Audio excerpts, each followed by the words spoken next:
la crinière du lion qui nous caractérise. Et son rugissement, celui qui terrorise. Dans la savane de la première division, on règne sans conteste avec le plus grand nombre de saisons.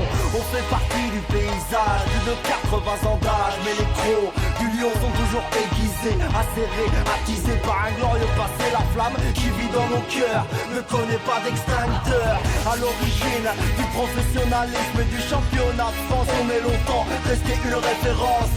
Notre lion a engendré des lions. Son premier club à se doter d'un centre de formation. 3 coupes et 2 titres nationaux majeurs. Quelques aventures européennes et pour l'heure des talents disséminés un peu partout. Pas d'écran, une fierté, c'est comme ça par chez nous. La crinière du lion, une couronne sur son encolure, symbole de l'empire. Bonsoir à toutes et à tous, bienvenue dans votre émission Soyons Sport. Ça fait du bien de vous retrouver toutes et tous. Donc j'espère que vous avez passé des bonnes vacances pour ceux qui ont terminé leurs vacances. Pour ceux qui travaillent, eh bien, bon courage. Je serai tout seul ce soir car monsieur Frédéric Fitch a voulu rester sur les plages en claquette. Forcément, on est bien. Donc soyez un petit peu indulgents car voilà, on va essayer de s'en sortir. Mais ce n'est pas toujours évident car il faut jongler avec toute la technique un peu partout. On va parler de tout ce qui s'est passé sur la planète football et plus largement sur la planète sport. Voilà, on va arrêter le générique de Kylix. On a décidé de le reprendre encore pour cette saison. Comme je vous le disais, on va parler bien évidemment du football. On va revenir un petit peu sur tout ce qui s'est passé dans le sport. On parlera de la Ligue des Champions qui va démarrer cette semaine. Cette belle compétition. On va regarder un petit peu ce qui s'est passé sur les différents championnats. On s'intéressera bien évidemment à la Ligue 1. Et puis, on va regarder un petit peu ce qui s'est passé en Ligue 2 avec en fil rouge le FC Sochaux Montbéliard dans cette deuxième partie d'émission avec un score fleuve contre Laval. On en reparlera juste après.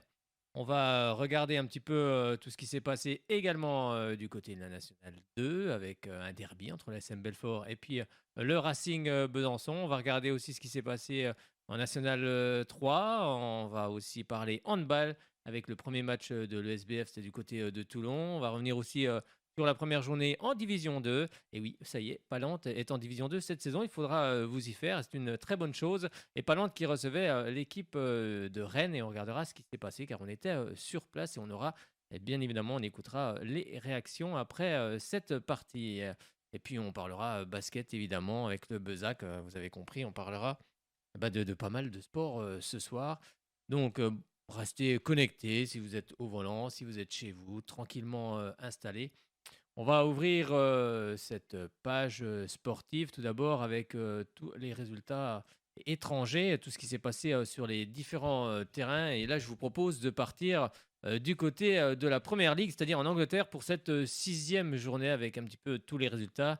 Cette journée a commencé ce samedi à 13h30 avec tout d'abord Everton-Liverpool. Pas de but dans cette rencontre, 0 partout. Ensuite, à 16h, Wolverhampton a battu Southampton 1-0. 0 partout entre Newcastle et Crystal Palace. Chelsea a battu West Ham 2-1. Nottingham Forest s'est incliné chez lui face à Bournemouth 3-2. Tottenham a battu Fulham 2-1. Et Brentford a battu Leeds United 5-2 avec un triplé pour Ivan Toney. Et puis également Johan Wissa, 90e, l'ex-orientais, qui a inscrit le dernier but pour Brentford. Et puis pour terminer ce samedi à 18h30, Aston Villa et Manchester City s'étaient quittés sur un match nul, un but partout. Un but signé Erling Haaland qui n'en finit plus de marquer depuis qu'il est arrivé du côté de City. Ce dimanche, 2 matchs au programme à 15h. Brighton a battu Leicester City 5-2. Et puis Manchester United a battu Arsenal 3-1. Et au classement, eh bien, Arsenal est en tête avec 15 points. Très bon début d'Arsenal.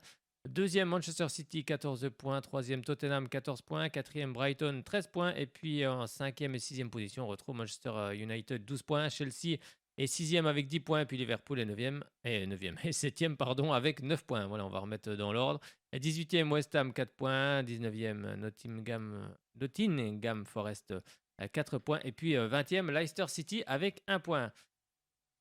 Haaland en est déjà à 10 buts, donc forcément c'est le meilleur buteur de cette première ligue, suivi de Mitrovic de Fulham, 6 buts, et puis Toney de Brentford avec 5 buts. Direction cette fois-ci la Liga. On va regarder ce qui s'est passé pour cette quatrième journée. Avec tout d'abord qui a démarré ce vendredi avec Celta Vigo qui a battu Cadix 3-0. Le Real Mallorca ce samedi et Gérone se quittent sur un match nul, un but partout. Le Real Madrid a battu le Betis Séville 2 buts à 1. La Real Sociedad et l'Atlético Madrid font match nul, un but partout. Et puis le FC Barcelone est allé battre le FC Séville 3-0 avec un but de Robert Lewandowski, je vous rappelle, un transfuge du Bayern cet été à la 36e minute de jeu. Osasuna a battu le Rayo Vallecano 2 buts à 1.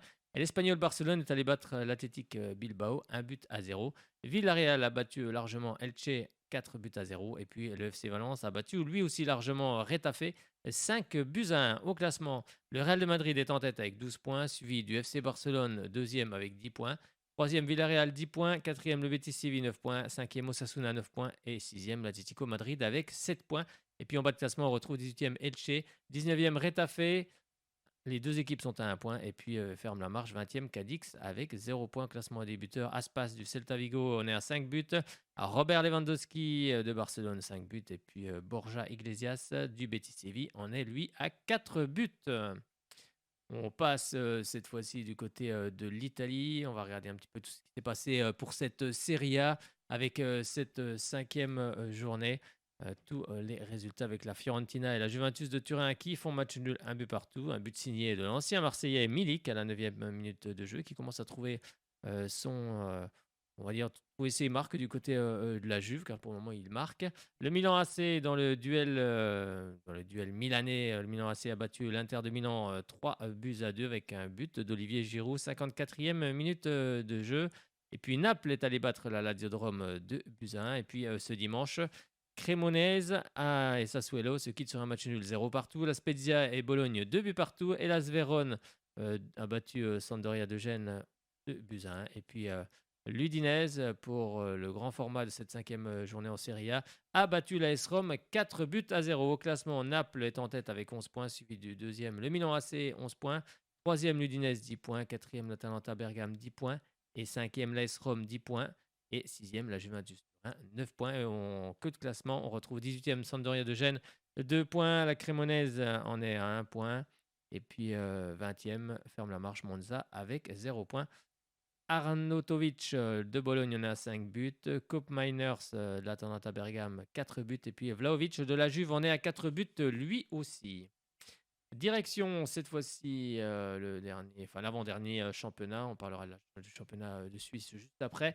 Avec l'Allemagne cette fois-ci, avec tous les résultats de cette cinquième journée qui débutait tout d'abord ce vendredi 2 septembre. Avec le Borussia Dortmund qui a battu Hoffenheim 1-0. Ce samedi, le FC Cologne est allé battre Wolfsburg 4 buts à 2. Un partout entre l'Union Berlin et le Bayern Munich. Fribourg est allé battre le Bayer Leverkusen 3 buts à 2. Stuttgart et Schalke 04 se quittent sur un match nul, un but partout. Le Werder de Brême est allé battre Bochum 2 à 0.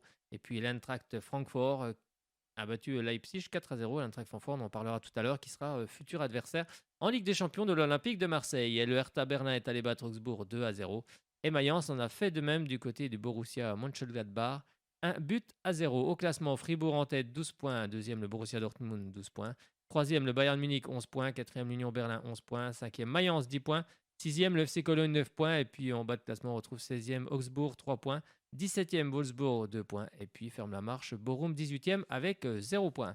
Becker de l'Union Berlin, on est à 5 buts. Füllkrug du Werder de Brême, 5 buts. Et puis Nkunku de Leipzig, le Parisien, le joueur formé au Paris Saint-Germain, on est à 4 buts lui aussi.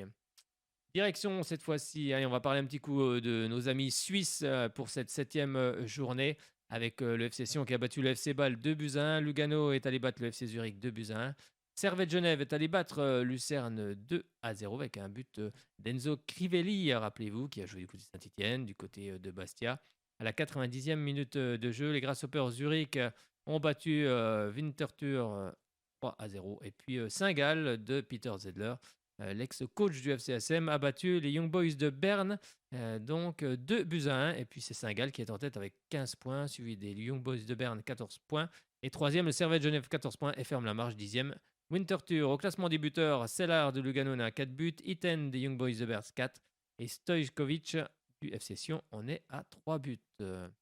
Eh bien, c'est ce qu'on pouvait dire sur ces différents championnats. On a fait un petit peu le tour. On va maintenant s'intéresser à ce qui va se passer cette semaine, car vous savez que c'est la Ligue des Champions qui reprend. On a tous hâte de revoir cette compétition, car on l'adore forcément. J'espère que vous aussi, vous adorez cette compétition. Et puis moi, je vous propose de regarder un petit peu de détailler un petit peu les différents groupes. Et ben dans le groupe A, on aura donc l'Ajax, les Glasgow Rangers, Liverpool et puis Naples. Donc la première journée, ce sera ce 7 septembre.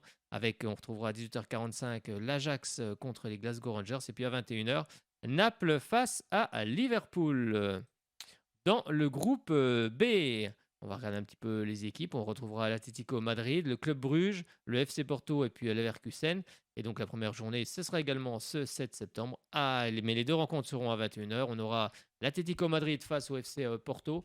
Et puis le Club Bruges qui, lui, sera face au Bayer Leverkusen à partir, donc, comme je disais, de 21h. On va regarder les autres groupes. Avec le groupe C, on retrouvera Barcelone, le Bayern Munich, l'Inter de Milan. Là, ça va être un sacré groupe. Et Victoria Plzen. Tout d'abord, donc la première journée aura lieu aussi ce 7 septembre avec à 21h déjà un gros match. Forcément, il y a 3 grosses équipes. Voilà, sans faire injure au Victoria Plzen qui lui aussi dans le passé a fait des très belles choses. Donc on aura Inter de Milan, Bayern Munich à 21h et puis également FC Barcelone et Victoria Plzen. Donc un groupe à suspense. On va parler maintenant. On va parler du groupe D, le groupe où il y aura l'Eintracht Francfort, l'Olympique de Marseille, le Sporting et puis également Tottenham avec cette première journée qui aura lieu également le 7 septembre. Avec à 18h45 l'Eintracht Francfort qui recevra le Sporting Portugal. Et puis Tottenham, lui, recevra à partir de 21h l'Olympique de Marseille, assurément. Un gros match. Alors, on va écouter tout de suite le président de l'Olympique de Marseille, Pablo Longoria, qui revenait justement sur le tirage de ce groupe. Et on lui demandait, c'était chez nos confrères de RMC Sport, qui lui demandait un petit peu son avis. Pablo, un tirage mitigé. On a l'impression qu'il y a quand même la possibilité de sortir de ce groupe. Bonsoir. Bonsoir. C'est un tirage qu'on considère dans tous les groupes qu'on était. Nous sommes contents d'être ici, mais surtout nous sommes contents d'être compétitifs.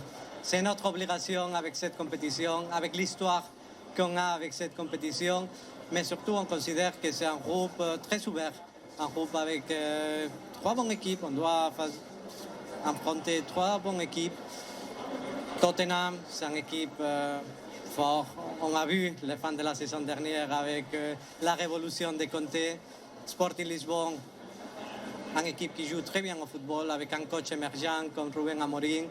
Après, Eintracht Francfort, champion de l'Europa League, une équipe compétitive, habituée à jouer en Europe.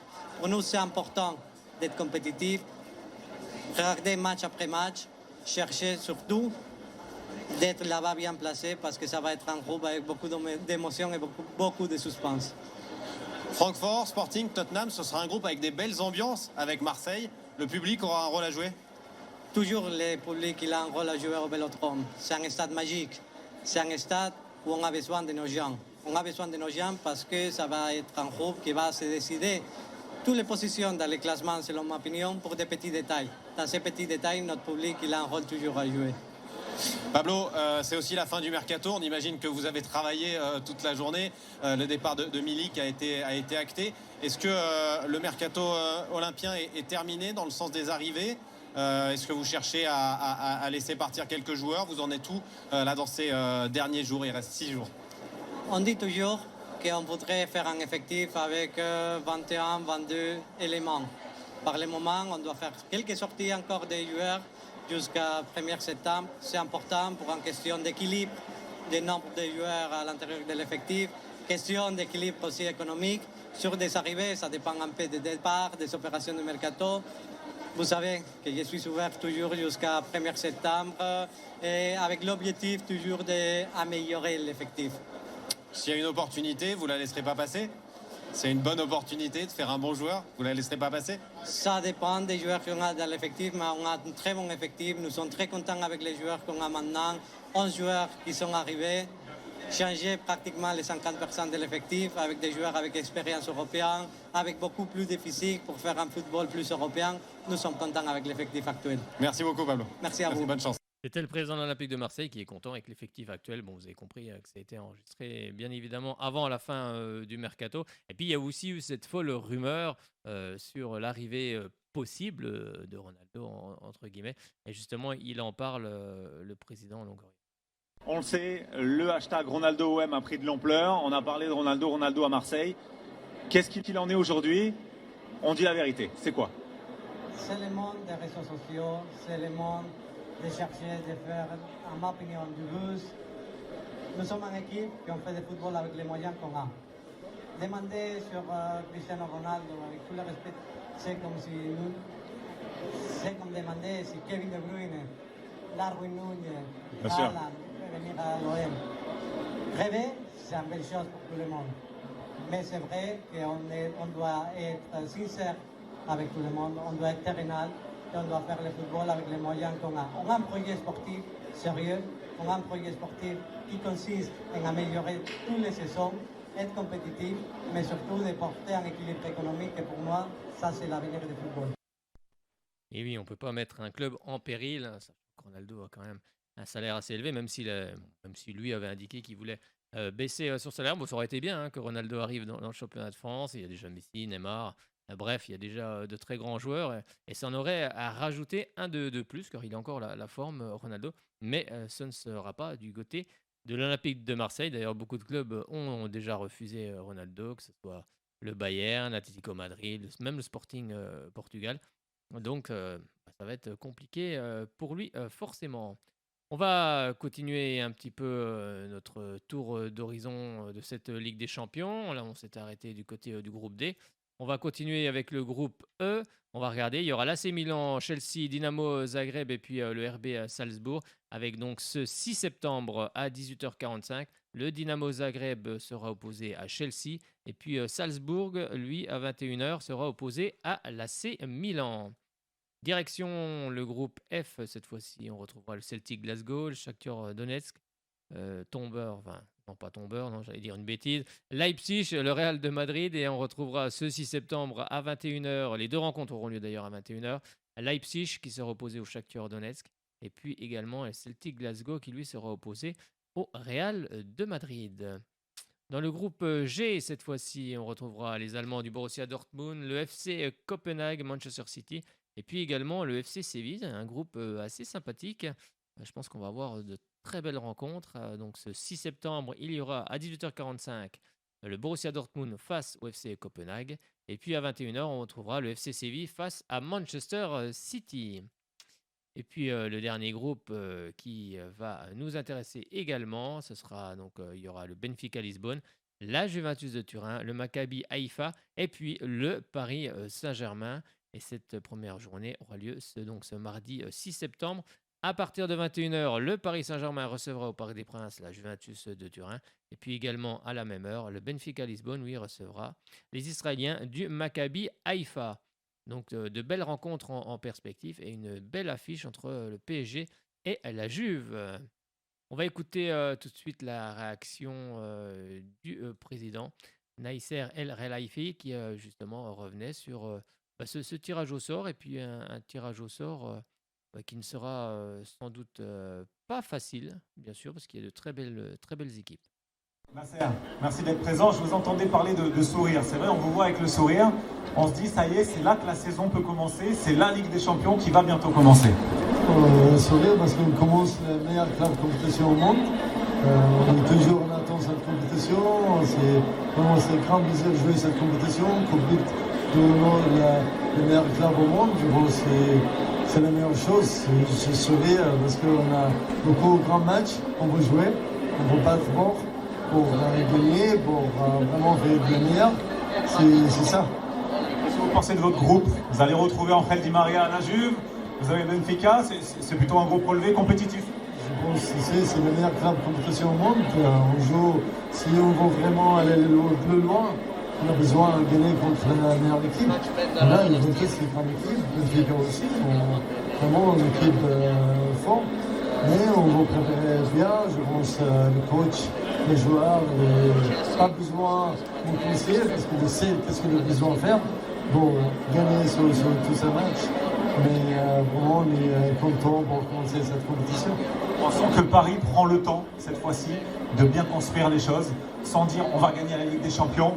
Là, ça y est, on se pose et on est en train de construire, on a l'impression, quelque chose dans cette équipe. On sait, cette compétition, c'est très difficile.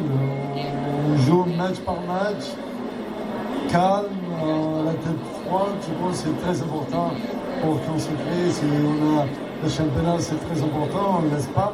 C'est vraiment, vous gagnez aussi chaque match. La saison est très longue. On va vraiment concentrer match par match jusqu'à la fin. On fait le meilleur.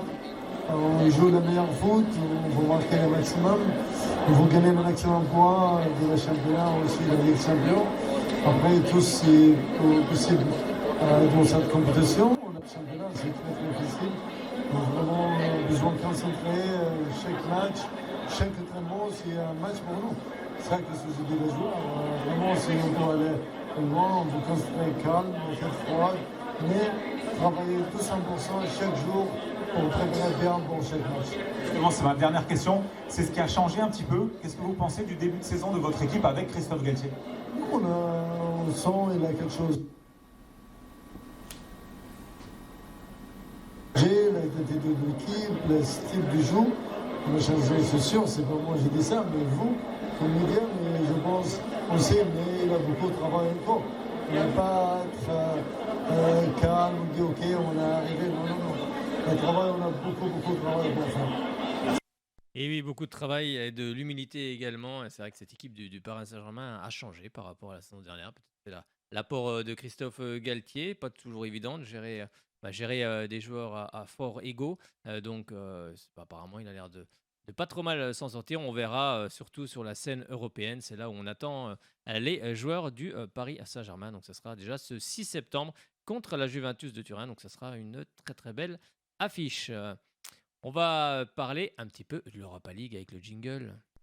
C'est le jingle de l'Europa League avec, je vais vous donner tous les groupes. Dans le groupe A, on aura Arsenal, Bodo Glimt, le FC Zurich, le PSV Eindhoven. Et ce 8 septembre à 18h45, on aura FC Zurich, Arsenal. Et puis également PSV Eindhoven, Bodo Glimt, PSV Eindhoven, tombeur de l'AS Monaco. On regarde ce qui va se passer dans le groupe B. On aura donc les Grecs de l'AEK Larnaca, le Dynamo Kiev, le Fenerbahçe et puis également le Stade Rennais. Et premier match, donc ce 8 septembre également à 18h45. Donc Larnaca face à Rennes et puis le Fenerbahçe face au Dynamo Kiev. Dans le groupe C, AS Rome, Betis Séville, Helsinki et puis Ludogorets Razgrad. Et les rencontres auront lieu ce 8 septembre également à 18h45. Helsinki, Betis Séville et puis Ludogorets face à l'AS Rome. Dans le groupe D, on en retrouvera les Portugais de Braga, les Suédois de Malmö, l'Union Berlin et puis l'Union Saint-Gilloise avec 18h45. Le 8 septembre également, Malmö-Braga et puis l'Union Berlin face à l'Union Saint-Gilloise. Dans le groupe E, on retrouvera Manchester United, l'Omonia Nicosie, la Real Sociedad et puis le Sheriff Tiraspol. Rappelez-vous qui avait battu le Real de Madrid la saison dernière à Bernabéu. Et puis ce 8 septembre, là par contre les rencontres seront à 21h. Manchester United, Real Sociedad et puis l'Omonia Nicosie face à Sheriff Tiraspol à 21h. Dans le groupe F, le FC Midtjylland qui sera dans le groupe de Feyenoord, de la Lazio et puis du Sturm Graz. Et Sturm Graz sera opposé au FC Midtjylland à 21h et puis la Lazio de Rome à 21h également face au Feyenoord. Et puis avant-dernier groupe, le groupe G avec Fribourg, le Karabakh, le FC Nantes Atlantique et puis l'Olympiakos. C'est le premier match ce 8 septembre à 21h. Une grosse affiche déjà pour le FC Nantes qui sera opposé à l'Olympiakos. Et dans le même temps, Fribourg recevra Karabakh. Et puis dans le groupe H, on retrouvera l'Étoile Rouge de Belgrade. Petite dédicace à notre ami Dario, il va être content. Ferencváros et puis également Monaco et Trabzonspor. Et donc ce 8 septembre à 21h, il y aura donc Étoile Rouge face à Monaco. Et puis les Hongrois du Ferencváros, eux, seront opposés aux Turcs de Trabzonspor. Eh bien, c'est tout ce qu'on pouvait dire sur cette Ligue Europa. Et puis en Ligue Conférence, je vous donne les rencontres auront lieu ce 8 septembre également. Toutes les rencontres auront lieu donc déjà à 18h45. On aura Villarreal-Lech, Slovako Partizan Belgrade, Balkany Cluj, Nice, l'OGC Nice se reposait à Cologne, Anderlecht Silkeborn, Fiorentina Rigas, les Hearts of Middleton, ça c'est du côté de l'Écosse face à Istanbul, Başakşehir, l'Austria Vienne face à Bircheva, et puis on aura à 21h Dnipro face à l'AZ Alkmaar, West Ham face au FC SB, donc c'est le Steaua Bucarest, Vaduz Apollon Limassol, on aura Slovan Bratislava Vilnius, Sivasspor, c'est des Turcs du côté qui seront opposés au Slavia Prague, Molde face aux Belges de Ghent, et puis le FC Bâle, nos amis suisses qui seront opposés à Pionik, et puis le Shamrock Rovers, lui, sera opposé à Djurgården. Ouais, c'est ce qu'on pouvait dire en tous les cas sur la Conférence League. Eh bien, on va refermer cette page européenne et puis on va regarder ce qui va se passer. Du côté de la Division 1 Arkema, on va vous donner les affiches de cette première journée. Donc, ça sera la semaine prochaine, ce vendredi 9 septembre. Il y aura Paris Saint-Germain, Soyo à 21h. Le 10 septembre, Paris FC, Rodez. Donc, toutes les rencontres à 14h30. Guingamp, Fleury, Bordeaux, Le Havre, Montpellier, Dijon. Et puis, ce dimanche 11 septembre, on aura Reims-Lyon à partir de 12h45. Donc, pour cette première journée en Division 1 Arkema. On va maintenant ouvrir la page Ligue 1 avec le jingle qui va bien.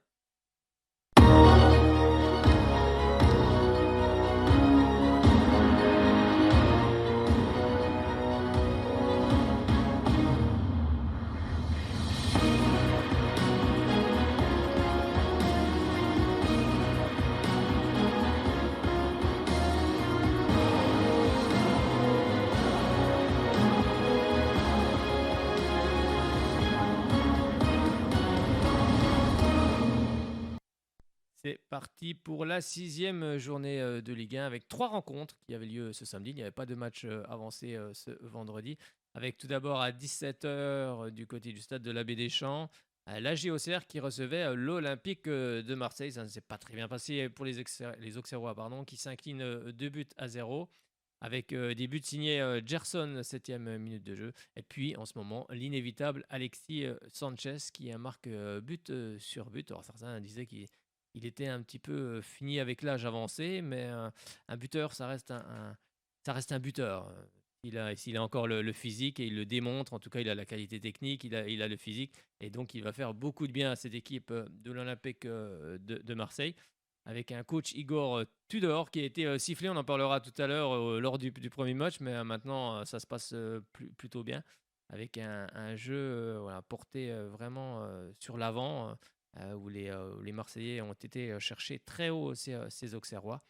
Et c'est ce qu'on pouvait dire en tout cas sur cette rencontre entre l'AG Auxerre et puis également l'OM. On va écouter la réaction de Jean-Marc Furlan qui revient sur l'engouement avec tout le monde qui avait dans le stade et l'engouement que ça a suscité depuis qu'il est arrivé justement du côté du club.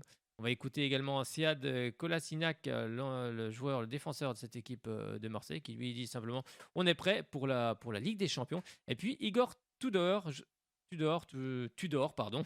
vais y arriver. Mais non, il ne dort pas du tout parce qu'il est très, il est très sympathique et puis c'est un vrai compétiteur et c'est vrai que son équipe joue bien pour le moment. Il revient, vous allez le voir, c'était chez nos confrères de Prime Video, il revient justement sur les sifflets dont il a eu droit du côté de ce premier match de l'Olympique de Marseille. On écoute et on en rediscute juste après. Si vous voulez nous appeler, vous savez très bien ce qu'il faut faire. 03 81 50 67 51 pour venir vous exprimer en direct sur tous les sujets qu'on aborde en ce moment. Si vous voulez parler de Marseille, d'Auxerre, vous venez, il n'y a pas de souci. Donc pour nous écouter, donc c'est facile, 99.5 sur la bande FM, et puis également vous avez le www.radiochalombesançon.com, et ça vous pouvez nous capter dans le monde entier. Vous enlevez juste la petite CD sur le Besançon et puis vous pouvez nous écouter en direct. On écoute tout de suite les réactions du côté d'Auxerre chez nos confrères de Prime Video Sport. J'ai connu la GIA il y a 3-4 ans. Avant que vous arriviez, il y avait 3 à 4 000 personnes au stade. Aujourd'hui, il y a un véritable engouement, une véritable ferveur que j'ai connue dans les années 90. Vous, c'est vous l'architecte de ce qui se produit ici. Est-ce que c'est votre plus grande fierté? Voilà, ce que vous avez mis ici, l'émotion que vous avez redonnée au public au serment. Oui, sincèrement, mais jamais, c'est une très grande fierté parce qu'en fait, quand je suis arrivé il y a 3 ans, il y avait 3500 personnes et puis quelque part ils nous insultaient.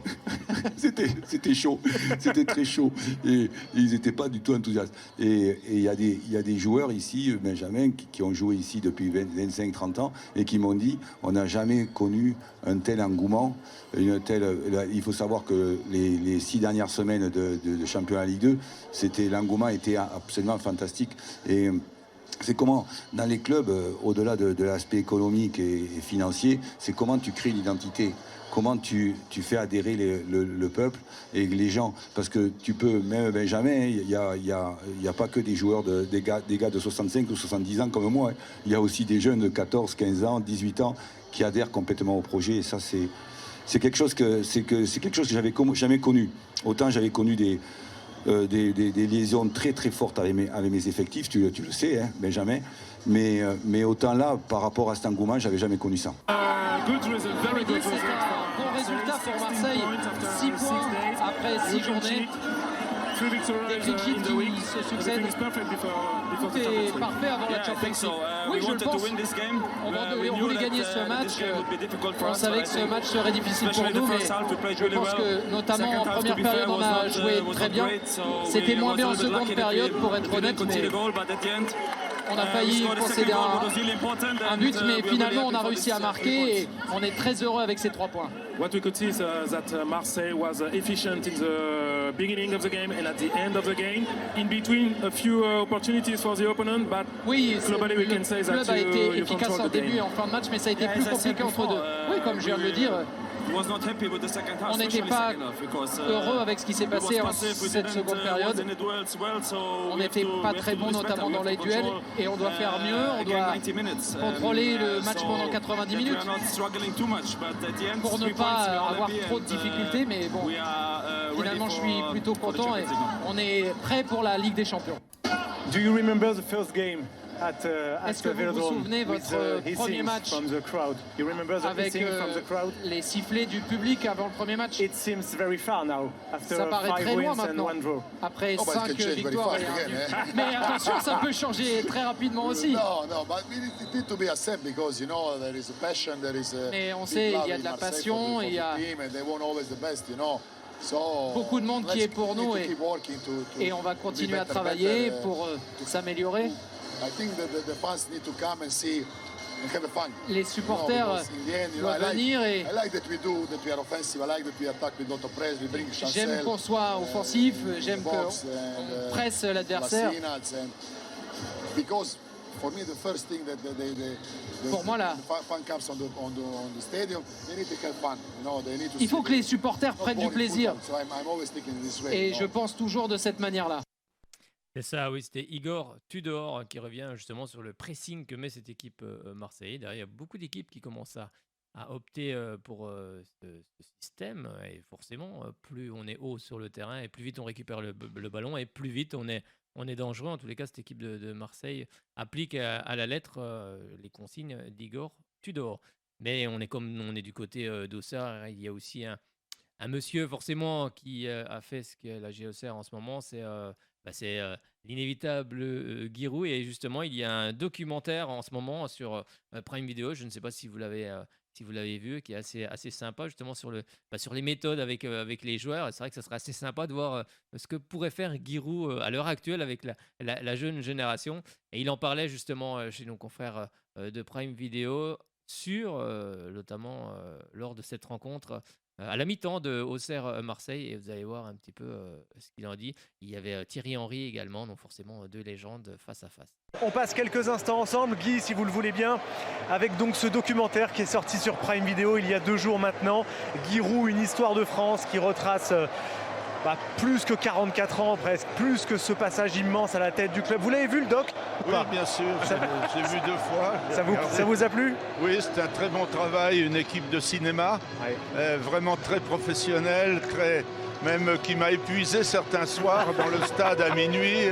C'était pas du un petit coup de caméra par-ci par-là, non, c'est une centaine d'heures de travail. Le résultat est super. En tout cas, j'encourage tous les membres Prime qui nous regardent à aller voir le documentaire consacré à cette légende. Où est Thierry? Non, je vais le regarder. Mais j'avais une question pour le coach. Vas-y. Bon, déjà, bravo. J'ai souvent souffert ici, coach. J'ai rarement gagné ici avec Monaco. Mais pourquoi vous m'avez mis toujours Taribo West sur moi? Non, vous n'êtes pas gentil. Taribo West était désigné pour jouer toujours sur les plus grands joueurs de l'équipe. Je ne sais pas, mais j'entends Par exemple, Rai m'a dit un jour, après la retraite, que s'il n'avait pas été un grand professionnel, il aurait eu une angine tous les soirs de match. Parce que je le faisais marquer par Taribo West. Et une fois, il a été changé en cours de match. Taribo West s'est retrouvé sur le banc du Paris Saint-Germain avec le joueur qu'il marquait. J'ai essayé de discuter avec lui, d'avoir un petit dialogue, mais il me regardait avec ses yeux et il répondait pas. C'était pas toujours évident. Il a une bonne profession, il est prêtre. Ah oui, mais pas sur le terrain.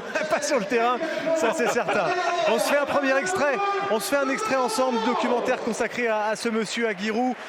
Outre ses qualités d'entraîneur, ce qui a aussi fait votre légende, Giroud. Extrait du documentaire. Il connaissait les videurs des boîtes de nuit, il connaissait les mecs des bars, il connaissait les mecs des restaurants. C'est à l'époque où dans la voiture, il y avait des kilomètres. Voilà, des fois, il passait, il voyait la voiture parquée, il passait à 10h du soir, il regardait, voilà, 5500 km ou 55 500 km. J'avais un carnet et je mettais les kilomètres. Et ceux qui étaient douteux, le lendemain, à 8h du matin, pendant qu'il dormait, je relevais le kilomètre, une petite soustraction. Ma femme est là, elle peut le dire. Nous, quand on sortait avec sa voiture. Hein. La mienne, elle ne bougeait pas, le compteur ne bougeait pas, mais on sortait quand même. Hein. Après, on a commencé à acheter des voitures, on a changé les voitures, mais avec des compteurs digitaux, quoi, pour pas que, quand le contact était fermé, il ne voyait plus rien. Alors ça, c'est plus tard, c'est perfectionné, déjà quand il y a les autoroutes. Parce qu'au début de ma carrière, et pendant longtemps, il n'y avait pas d'autoroute. Ouais, Jim, t'es où? Je dis, je suis chez moi, là, je dors, je fais la sieste. Il me dit, tu mens, t'es à Paris, t'es au magasin, t'es à la boutique Adidas, t'es arrivé il y a tant de temps. Dans ce temps-là, au péage d'autoroute, on avait des tickets. Donc les dames avaient d'abord connaissaient les joueurs souvent, et puis avaient les numéros d'immatriculation. Mettaient une croix et l'heure du départ, et puis l'heure de retour. Et puis ils me communiquaient ça. Et quand il y avait des grands matchs de Coupe d'Europe, ils étaient invités à venir voir jouer leur proie. Ah, les bonnes vieilles ficelles de Giroud, la légende Giroud. J'aurais bien aimé vous voir, coach, avec la nouvelle génération. Malheureusement, le temps est passé pour moi. Benjamin Nivet qui commente le match. Guy, Benjamin Nivet que vous avez lancé ici en 1997. Exactement. Benjamin, vous planquiez la voiture, vous ou pas, au centre d'entraînement? C'est le ballon, surtout. Il fallait aller chercher dans Lyon quand séance de frappe, on n'était pas précis. Je crois que le coach, c'était important pour lui de récupérer le ballon. Mais beaucoup d'anecdotes, surtout beaucoup de souvenirs. Et ce que je disais, quand tu joues à la GIA, quand tu as joué à la GIA, c'est ta maison. Après, quand tu reviens, c'est ancré, c'est une identité, c'est l'ADN, le club ici. Et c'est Giroud, l'architecte de ce club. Donc, félicitations, coach. C'est toujours un plaisir de vous voir. Merci, Benjamin, merci. 44 ans, Thierry. Pratiquement mon âge. Ouais. Ah oui, ah oui, mais coach, en tout cas, je voulais vous dire bravo pour ce que vous avez fait pour ce club et pour tout le football français. Voilà. Merci vraiment. Plus que moi. Non. Vraiment, merci. Merci Giroud. Encore une toute petite question quand même avant de vous libérer sur la saison et l'avenir de la JOCR. Ils vont réussir à se maintenir. Est-ce que c'est reparti? Est-ce que Auxerre est officiellement revenu de ses cendres? Auxerre travaille très très bien. Il a bien travaillé pour monter. Hein, c'est le premier club qui monte en ayant fait deux barrages. C'est aussi le premier club qui marque 10 pénaltys en 2 séances. C'est vrai. Aucun pénalty loupé dans les barrages par Auxerre. Dans les 2 séances. Voilà. Donc, mais bon, je pense qu'ils travaillent bien là. Ils étaient en retard dans la préparation parce qu'ils jouaient les barrages. Donc vous ne pouvez pas savoir s'ils jouent en première ou deuxième division. Donc il y a des joueurs qui ne sont pas encore tout à fait en forme. Ils n'ont pas pu rôder le collectif comme c'était nécessaire. Je pense qu'ils vont encore profiter. Bon, quand on était monté, nous, on avait fini 9e. Ça va peut-être être plus difficile. Mais 11e ou 12e, ça serait très bien. Ce serait pas mal, effectivement. Mille merci d'être venu nous voir, Giroud. Merci du fond du cœur. Je vous laisse poser le micro. Coach, et vous êtes libre. Merci, vraiment.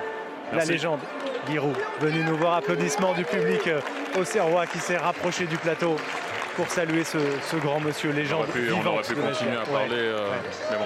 Je sais.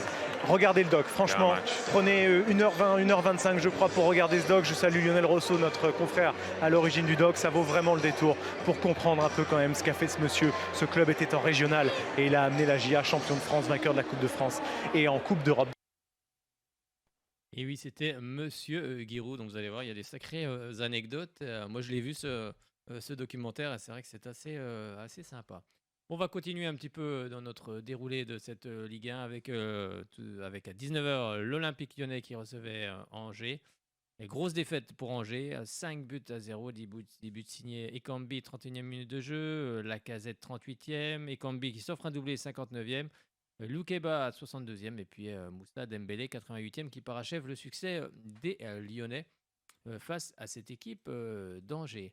On va écouter les réactions de Corentin Tolisso, revenu cette saison du côté de Lyon. Vous allez voir, il revient sur son positionnement et puis également son état de forme, ainsi que la fête qui a suivi avec le public. Et puis Gérald Baticle, forcément, on a dû lui poser la question sur une possible démission. Et puis vous allez voir qu'il répond justement, Gérald Baticle. Il faut continuer à travailler. Voilà, j'ai joué les premiers matchs en tant que numéro 8 où j'avais un peu plus de mal dans le rythme, dans le positionnement, dans le fait de retrouver mes repères parce que ça faisait un moment que je n'avais pas joué vraiment dans cette position un peu plus haut et un peu de haut jeu face à des équipes qui étaient assez basses avec peu d'espace entre les lignes, donc ça a été un peu compliqué. Voilà, ce soir je me suis senti un peu mieux, un peu plus libéré face au jeu où j'ai pu essayer d'orienter le jeu à droite, à gauche. Donc voilà, je continue à travailler en entraînement et après voilà, je jouerai où le coach me dit de jouer. Ce soir, il y a beaucoup de plaisir aussi, beaucoup de partage avec le public, ça compte. Oui, bien sûr que ça compte. Quand on voit la fin du match où tous les supporters chantent, tout le stade est en folie, bien sûr que c'est bien de communier comme ça avec notre public. On a pris énormément de plaisir et je pense que aussi ce soir, donc tout le monde est content. Moi, c'est pas le sujet. Si vous voulez, il y a d'autres personnes à qui vous pouvez poser la question. Moi, le sujet, c'est de trouver les solutions. Donc, évidemment que les défaites, la lourdeur de cette défaite me préoccupe. Et ô combien, je ne suis pas un idéaliste ou un rêveur. J'ai bien conscience qu'il y a des problèmes, j'ai bien conscience qu'on a des défaillances collectives et individuelles. Et il faut que je trouve les solutions, il faut que je travaille. C'est pour ça que je vous parle d'analyse, de réflexion et d'action. L'action, c'est mettre en place des séances d'entraînement, de la communication avec les joueurs, des échanges, de la vidéo pour corriger. Parce qu'il y a à faire. Et là, on n'a toujours pas été chercher un point à Lyon aujourd'hui. On n'a toujours pas glané notre première victoire. Et il faut tout mettre en place pour aller la chercher dès le match prochain. Parce que le bilan, il n'est pas bon. Je ne vais pas vous vendre du rêve. Le bilan n'est pas bon. Le début de saison n'est pas satisfaisant et n'est pas bon. Mais on n'est pas largué. Donc il faut tout mettre en place pour être conquérant, je vous l'ai dit, pour être dans l'action, être performant pour gagner face à Montpellier dès le prochain match. Oui, forcément, c'est pas une position facile quand on est un entraîneur et puis qu'on n'a pas les résultats favorables en ce moment. C'est compliqué pour Gérald Baticle et puis son équipe également. On va se diriger vers la rencontre qui avait lieu ce samedi à 21h avec Nantes qui recevait le Paris Saint-Germain. Défaite pour les Nantais avec la victoire des Parisiens, doublé pour Kylian Mbappé, 18e et 54e minute de jeu. Et puis Nuno Mendes, 68e, va marquer le 3e but parisien. Je vous propose d'écouter la réaction de Christophe Galtier.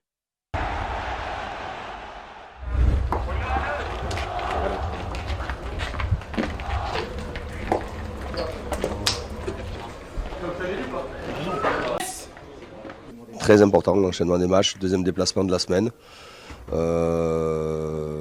Gagner, évidemment, c'est important, c'est même indispensable. Les concurrents gagnent, donc il faut toujours être là.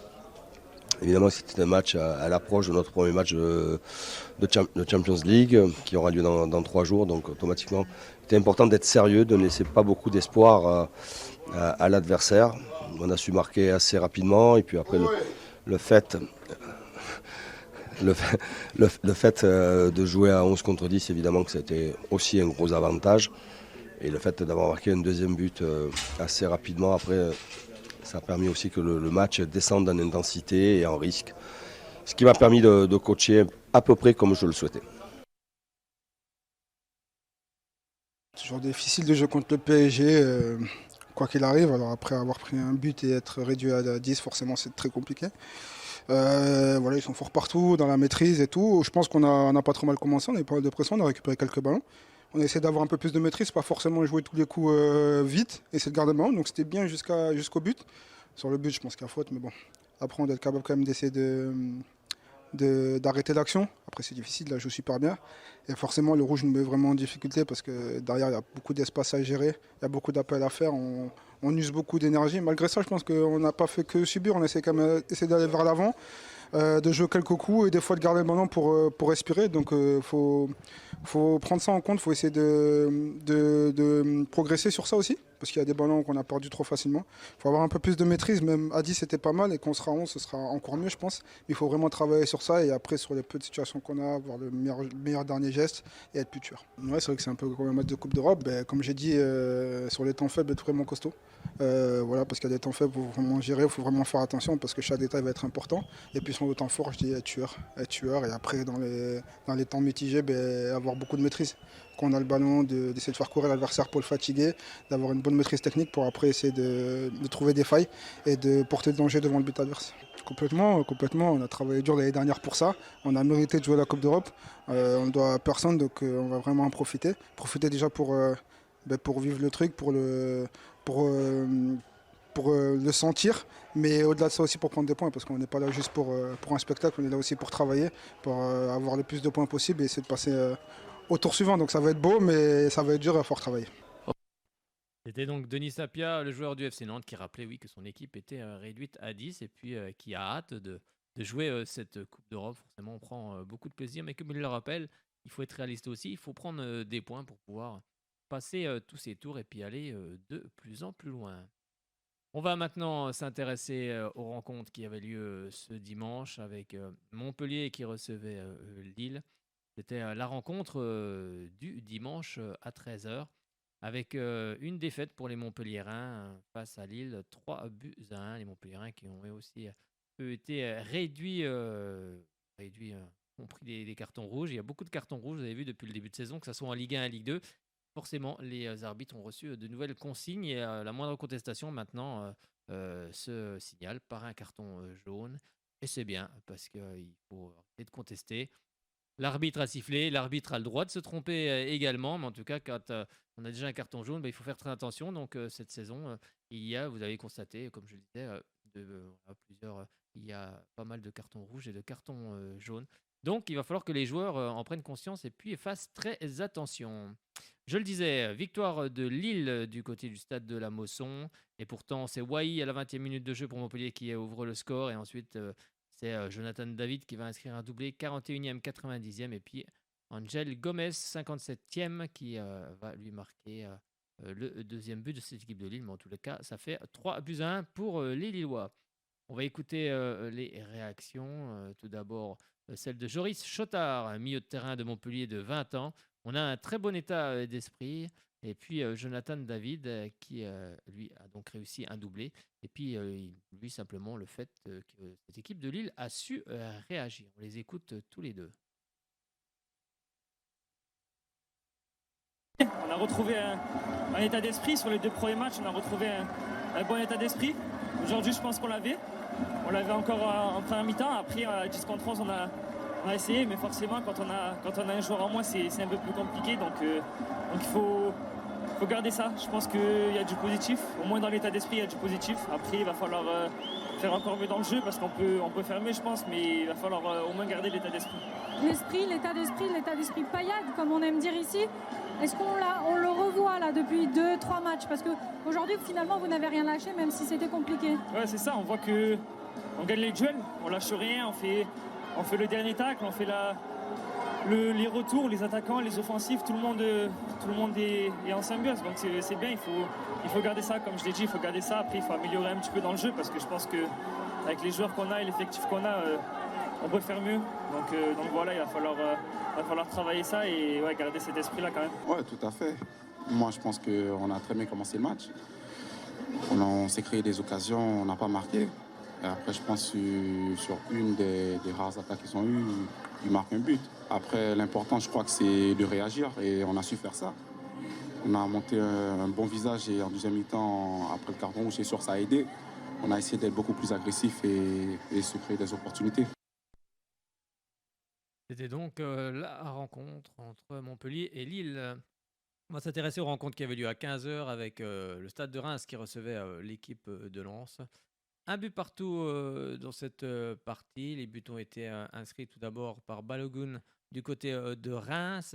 Et Lens, qui était réduit à 10, va arracher le match nul grâce à Loïs Appenda à la 82e minute de jeu. On va écouter tout de suite les réactions du côté de cette équipe de Reims avec Andréo Gravillon, le défenseur rémois, qui lui parle forcément de sa déception, et l'attaquant Loïs Appenda et l'entraîneur Francaise. Ce dernier souligne le caractère de son équipe qui a su revenir dans cette partie qui était mal engagée.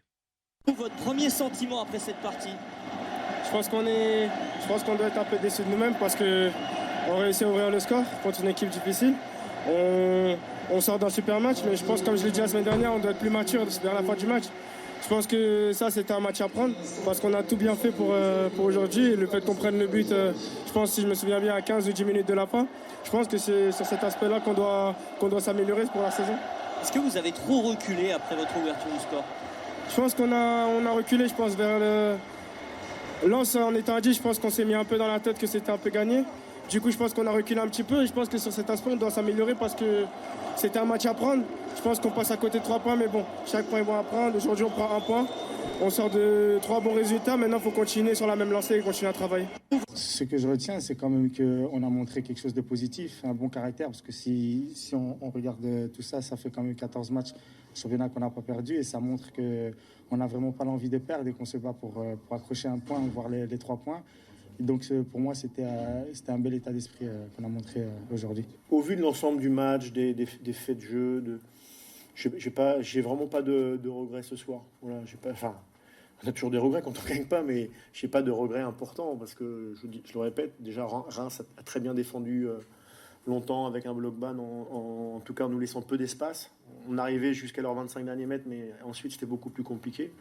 Et puis à partir du moment où il y a ce scénario à 10 en étant mené, d'arriver à prendre un point, on peut tous s'en satisfaire d'avoir refusé une nouvelle fois la défaite, parce que ça fait 14 matchs sur les 2 saisons, 8 et 6 pour le moment où on arrive à refuser les défaites, et notamment plusieurs fois quand on était à 10.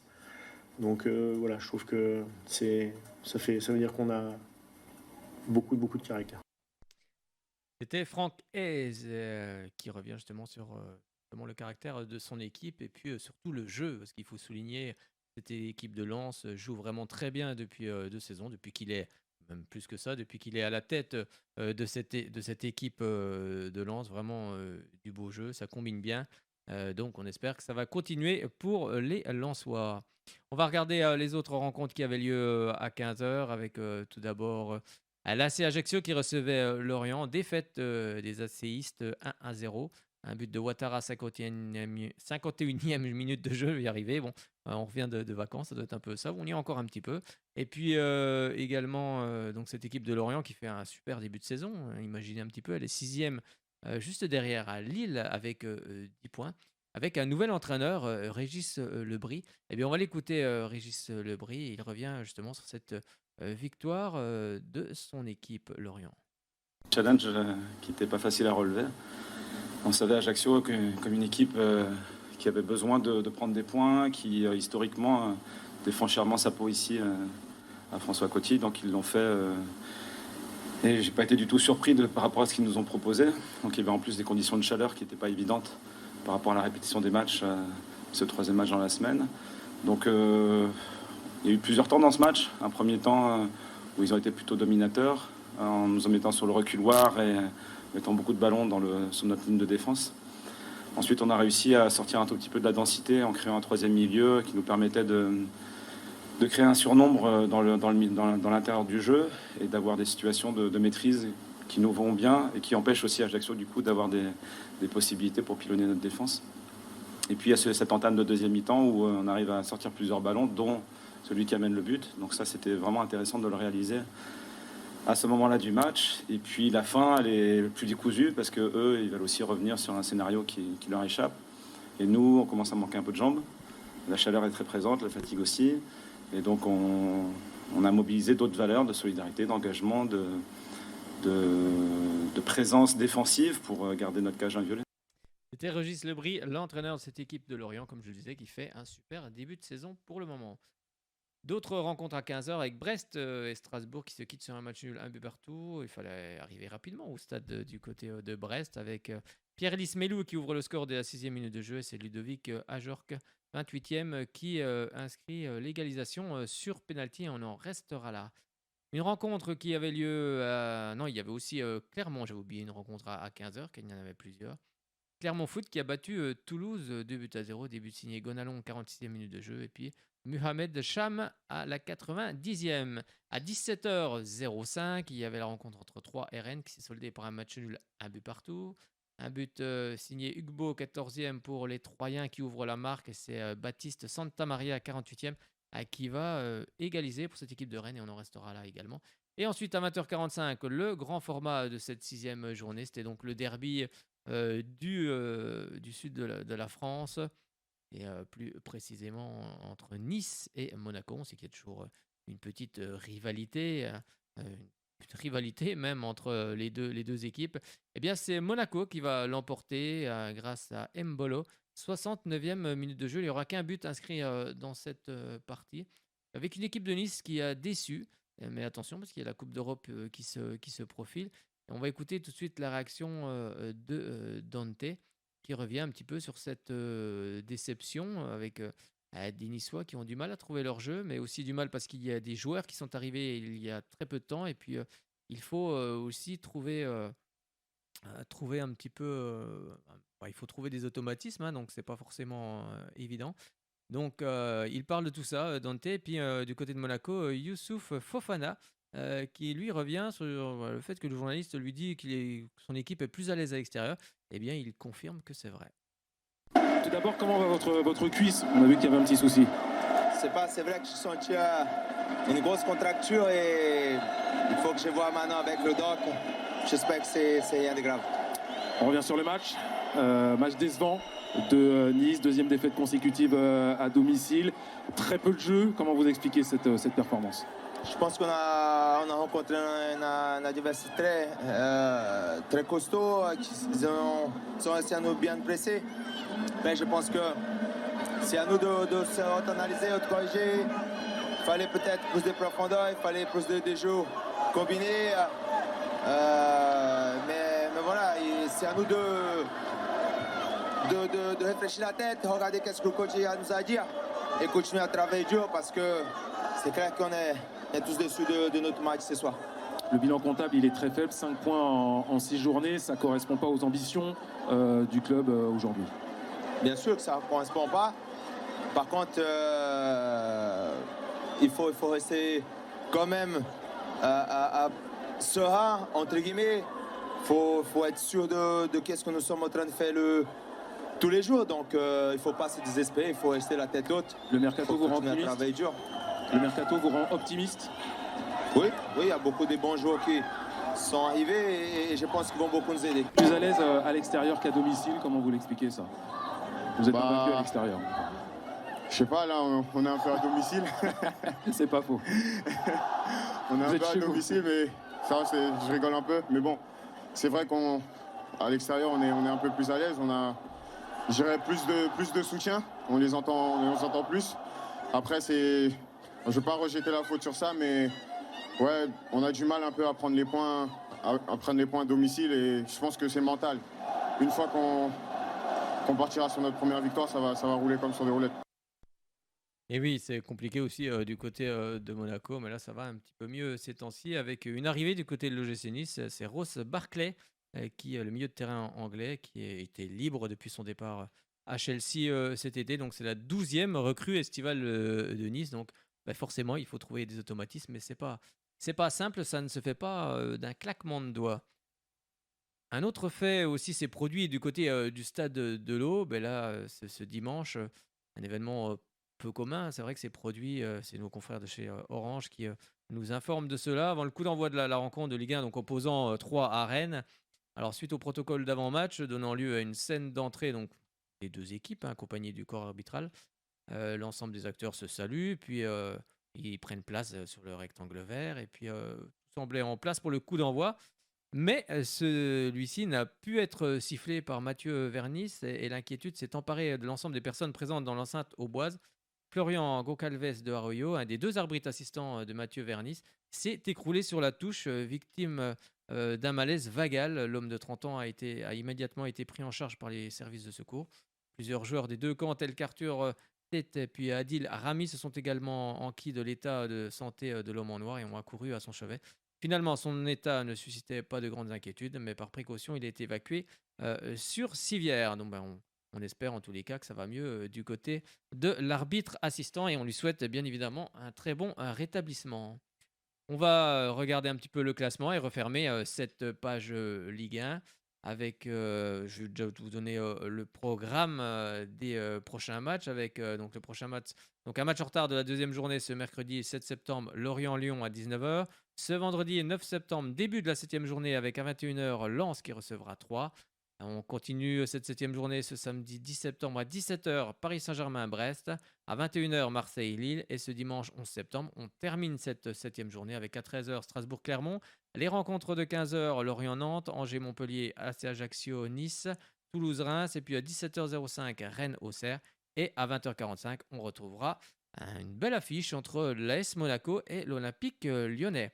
Au classement, le Paris Saint-Germain est en tête, 16 points, 2e Marseille 16 points, 3e Lens 14 points, 4e Lyon 13 points, 5e Lille 10 points. Et puis en bas de classement, on retrouve, maintenant, il y a 4 positions de relégables. Vous savez qu'à la fin de la saison, il y aura 4 relégués de Ligue 1 en Ligue 2. Et bien sûr, dans les divisions inférieures également, il y aura beaucoup de relégués. Donc ça va être une saison très compliquée. Avec 17e Brest 5 points, 18e Strasbourg 4 points, 19e Angers 2 points. Et puis ferme la marche, 20e l'AC Ajaccio 1 point. Avec donc Neymar qui en est à 7 buts, le joueur du Paris Saint-Germain, suivi de son collègue Kylian Mbappé, 7 buts également. Et puis le Lensois Florian Sotoka, lui en est à 5 buts. Eh bien c'est terminé, on va refermer cette page Ligue 1. Et puis on va ouvrir la page Ligue 2, donc supportrices et supporters du FC Sochaux-Montbéliard et d'autres clubs bien évidemment. Prenez votre combiné 03 81 50 67 51. C'est bientôt à vous. Venez nous dire ce que vous avez pensé de la prestation de cette équipe de Sochaux qui nous a quand même régalé ce vendredi soir. Oui, parce que j'étais parti sur le samedi, maintenant c'était ce vendredi soir. En raison de la Coupe du Monde, les matchs sont un petit peu décalés. La Coupe du Monde au Qatar qui arrive très prochainement. Eh bien, cette équipe de Sochaux a marqué 4 fois. Allez, on ouvre le jingle et puis on en parle juste après avec vous toutes et tous.